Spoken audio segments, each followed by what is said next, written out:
video is about my experience when I have visited the Dachau concentration camp near Munich, Germany. And I always like showing this after we finish the Anne Frank Holocaust unit because I think it's really important for everyone to see that these places are real and the horrible atrocities that happen there. I went in high school as a sophomore with the German class. The particular tour that year went near Munich, and we were able to go. And then in a separate trip when I was in college, we were also near there, so I've been there twice. If you ever get the chance to go, many of the concentration camps have been turned into museums. I highly recommend it. I will also preface that by saying it's a tough day. When you go, you spend all day. These places are huge, and when the gravity of what happened there, sinks into your brain and you think about it, it's a tough day. But it's important that you can go if you get that chance. So Dachau was the first concentration camp ever built by Nazi Germany. Out of all of them, there's so many, and it's one of the bigger ones that are talked about. It was constructed in 1933, even before the Holocaust and World War II got big. It was built as a camp for political prisoners.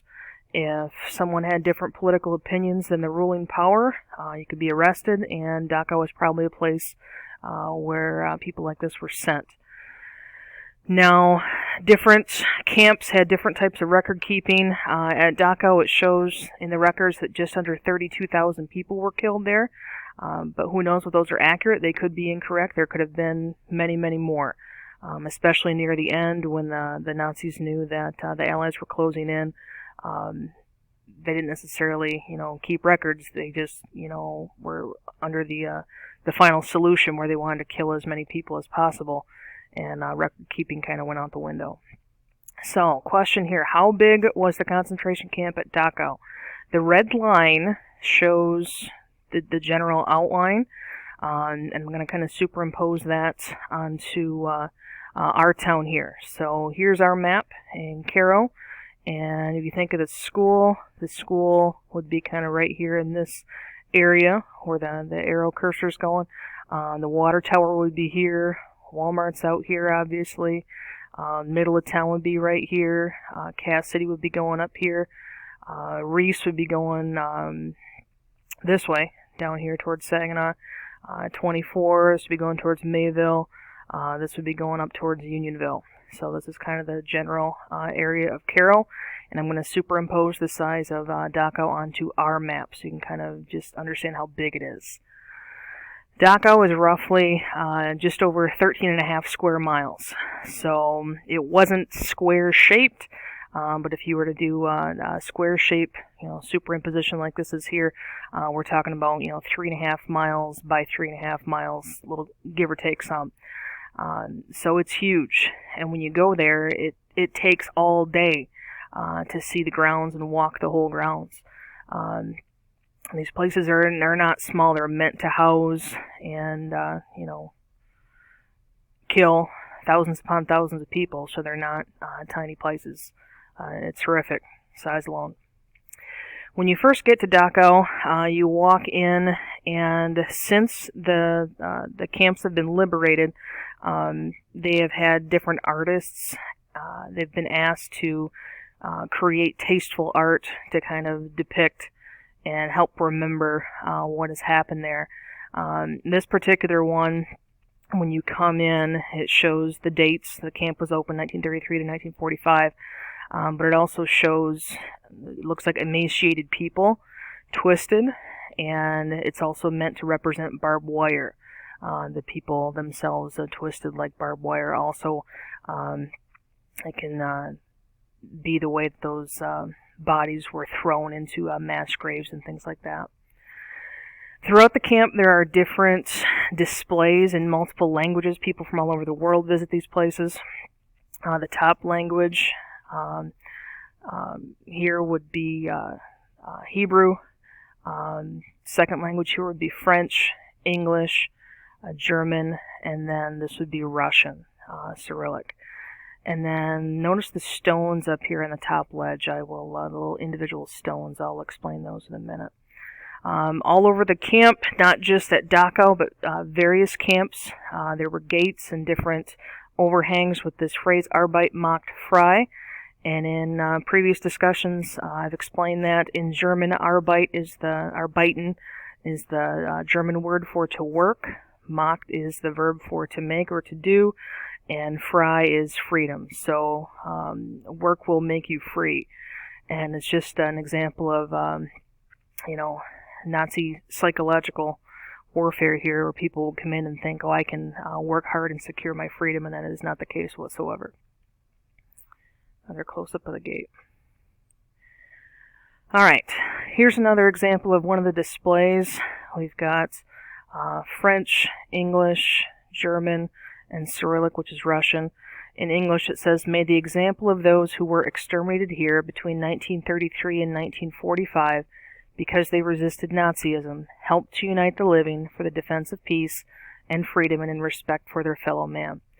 And if you notice again, in the previous slide I showed you the stones. There's little stones all throughout here. That is a Hebrew tradition within Judaism. When people visit sacred places or cemeteries and things like that, sometimes people leave stones. Just a little signifier that someone was there. I'm going to put this here, in remembering that, something serious happened here, and, I remember you. There's a section here, it's a large stone, just commemorating that it's a grave of thousands unknown underneath your feet. And that was truly the case. They didn't have individual graves necessarily. They would dig mass pits. And once they had lots of people, to bury, they would just toss them in and cover them up with soil. So they had, no inclination of who was there when the Allies came to liberate the camps. All they found were mass graves. In Dachau, there's multiple ways that people were killed, and this is absolutely horrific to talk about, but I think it's important to share. This is part of the crematorium where bodies would be burned after being killed. And you notice there's 3 separate doors, kind of right here, 1, 2, 3, and there's sets of handles. They would have someone there and pull the handles out, put a dead body in more or less and push it into the ovens, the brick ovens there. And these back doors would be where ashes could be shoveled out and things like that, under here too, also on the front. And this this has been 20 some years since I've been there, and this still haunts my memories being there. You can go right up to this and you can touch the handles, and you can still see ashes inside of these ovens, and you put 2 and 2 together of what happened. It's just absolutely horrific. This would be a lavatory latrine building, kind of like an outhouse. I didn't take any pictures on the inside, but when you go in, it's one long room, one long bench, multiple holes cut in it. People will go in and, do their bathroom business and then leave. This is one of the more clean sanitary conditions. Not all prisoners were allowed to use this type of facility. Sometimes they would just have to go wherever they could.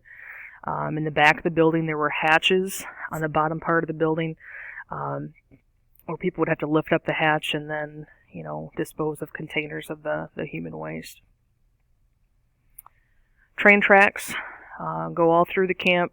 That's how prisoners arrived, and, different, people that would have worked the camps would come and go. The main mode of transportation would be by rail. Now this is one of the barracks where the prisoners were housed, and the first time I went, they were in the process of rebuilding. A lot of the buildings when the Allies came in were absolutely filthy and full of disease and things like that, and they tore them down. When they decided to make some of these places into museums, they left the original frame or structure up and then went about the process of rebuilding the inside so people could see what it was like, and that's what it is. So if you look at the ceiling, the roof, the joists of the ceiling, you can see they're a lot darker. Those are original. The brighter lumber is the recreation. And what I found interesting when you look, if you look here right by this lady in the white shirt, you can see where the prisoners would have to lay, and it's not flat. It's like a V-shaped trench that would slope down on both sides. So you can't really, lay flat on your back or flat on your stomach. You'd have to lay on your side. And the guide at the museum told us that was so they could kind of keep as many prisoners as they could in one area to kind of stack them more to a space. And it also had a slight bit of separation to cut down on disease. Now, I don't know if that's accurate. These people are still in horrible living conditions and very close together. But that's what the guide told us. And above them, they had like a little shelf if they had any belongings. People really didn't have many belongings. Most were taken from them, but they had a shelf there above their heads also. Some of the display photos, they have exhibits all throughout some of the buildings, just what the prisoners would look like. They often wore striped clothing. They often had patches designating which barracks they belonged to. Forcibly shaved heads, often had tattoos on their arms of numbers to record them and things like that. This is another place, much like the crematorium, that's just horrifying to remember. This is one of the gas chambers at Dachau, and I've been there twice. Like I said, it's been over 20 years, but this is one of those things I wish I could go back and take one more picture. I'll explain in a second here. They would have, if you watch the optional video, the boy in the straight pajamas at the end, they herd everyone into a gas chamber there for the one scene, and they would tell people they were going to take a shower. And, being in filthy living conditions, quite often, that would have been a luxury. People would willingly go until they figured out what was going on. They would have people, take their clothes off like they were going to take a shower. Sometimes they would even give them, bars of soap. It's just horrific psychological abuse beyond what was about to happen. And they would cram the people into these rooms, and you can see it looks like there's shower heads in the ceiling and drains on the floor. And they would close the door, and instead of water coming out from the ceiling, looks like shower heads, it was a vent, and there would be a Nazi soldier up on the roof. He would open a hatch and insert a substance called Zyklon B, which when it mixed with outside air, oxygen, it would create a poison gas and suffocate everyone inside. So it would, kill everyone in this gas chamber. And, a couple minutes would pass, and then they would open a hatch, and that's what these vents were for, to let fresh air in, and they would air out that gas, and open the door and send people in to take the bodies out. Now, the one picture I wish that I would have gotten, the back of the door, when you, if you were on the inside and that door was shut, the one picture I wish I would have got was the back of the door. It's full of nothing but claw marks, people trying to claw their way through the steel door. And that's just absolutely horrifying. Also at Dachau are rooms, which are separate exhibits, and this would be a room probably close to the size of my classroom, full of nothing but shoes. Shoes that would have been taken from prisoners and people that were killed there. Other objects were taken also. As an example here, there's another view of that long wall room of shoes. This would be hair, human hair. A couple of reasons why hair was forcibly cut when you went into a camp. The reasoning was it would cut down on disease and, lice and vermin and things like that. But also it's humiliating for someone to forcibly cut someone else's hair. It dehumanizes them. And the Nazis would also use hair to fill things like pillows and things like that. So they actually had a tangible use for it aside from just forced humiliation. Another exhibit were all of the rings, the wedding rings taken from people when they got to the camps. If you notice, they're all pretty much plain metal bands, adding stones like diamonds and emeralds and things like that. That was not really the style until well after World War II. So men and women alike would just have plain metal bands for wedding rings. Glasses were taken from people. They have just piles and piles of glasses. Now, outside the camp, many of the buildings were torn down once those camps were liberated, and this is just kind of an example of the foundations of what the buildings, how close they were together, and they just go on and on and on. You think of that map of Cairo, that dozens and dozens and dozens of buildings just lined up, barracks where these prisoners were housed. So it'd be a guard tower on one of the outskirts of the camp. They'd have soldiers posted up here with rifles and spotlights watching for people to escape. And those were also depicted in the videos I showed during this unit in the Anne Frank movie and Boy in the Striped Pajamas and the Book Thief. Here's the gate again, Arbeit macht frei. This is one of the shorter sections of the camp. You can just kind of see the sheer size of it. More distance. So another exhibit kind of talked about, a general prisoner's day at Dachau, how it started. They'd have a roll call. They would have prisoners come out from their barracks in the morning. And there was always a count to make sure no one had escaped, or if someone died, they knew what had happened. Food and clothing was very, rudimentary and hard to come by. If they got fed much, it would have been one meal a day, probably like a thin soup, not much in the soup, mostly broth. Sometimes there was coffee, sometimes there was not. Maybe sometimes bread.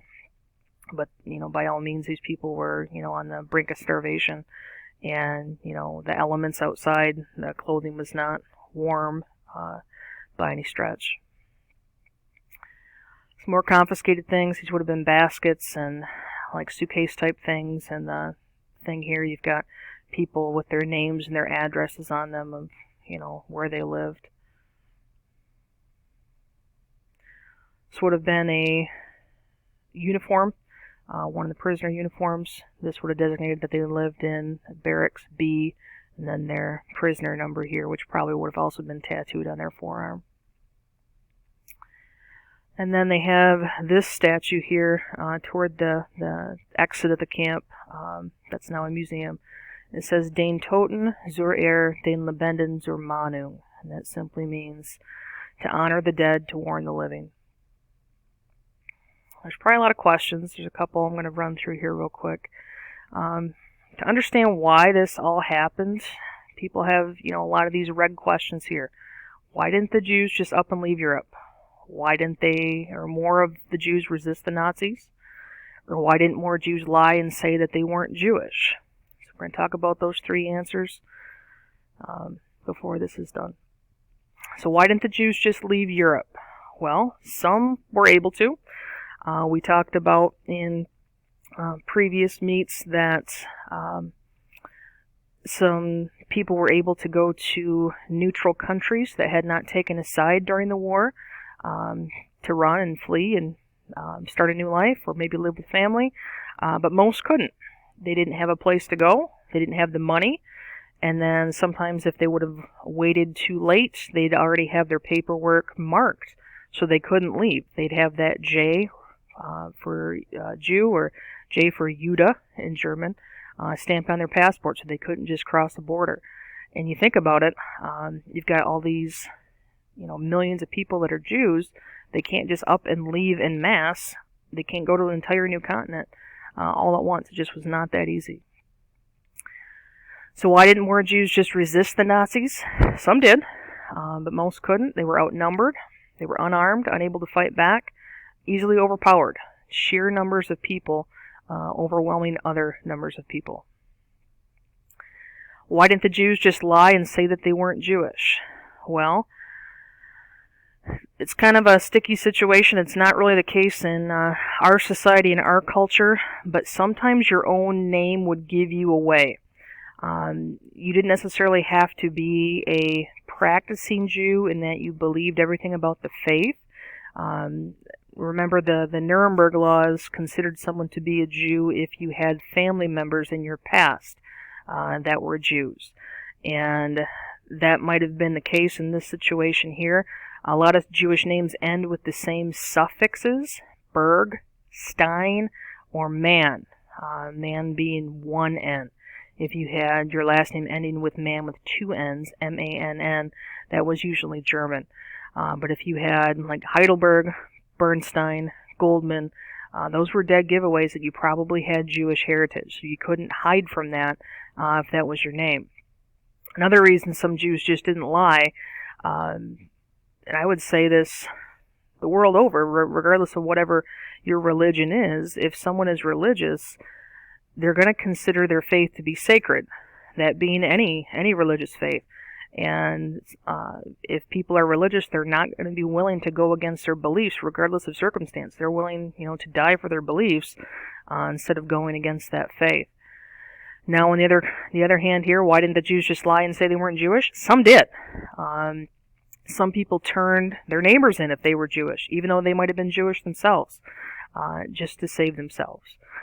So it's important that we remember this horrible period in world history, and we take it into consideration that something like this does not happen in our lifetime.